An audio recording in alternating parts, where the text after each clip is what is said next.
So you may have seen my story earlier this week about potential developments in two separate cold cases out of Chautauqua County.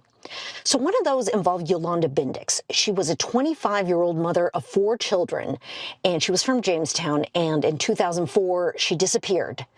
2 years later, her remains were found by a hunter. So what's happened is that the man who's considered the sole person of interest in her case was arrested in Florida just recently. And so I've come down to Chautauqua County to talk to investigators about 3 locations that are significant to her disappearance. This is the location where Yolanda Bindics was last seen alive, somewhere between 8 and 8:13 on 10 August 2004. Police have surveillance video from the Quickville across the street showing Clarence Cart, who was Yolanda Bindics' ex-boyfriend and father of her youngest child, at the same time.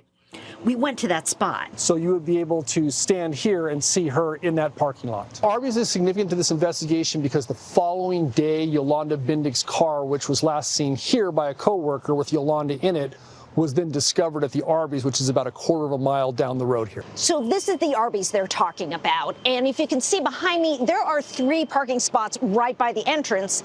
And that's where they said Yolanda most likely would have parked. That's where she was known to park, next to a door, to an entrance of a store or restaurant, something like that. But when they found her car, it was actually in this parking spot right here, way closer to the side of the road. Could that mean someone else moved her car? And then I drove through the country about 30 minutes from Jamestown to a third place. So this wooded area off this dirt road in Boutwell Hill State Park is the final location that investigators are asking people to think about. This is where Yolanda Bindics' remains were found on September 10th, 2006. And any little piece could be what you need. It's a giant puzzle, Maki.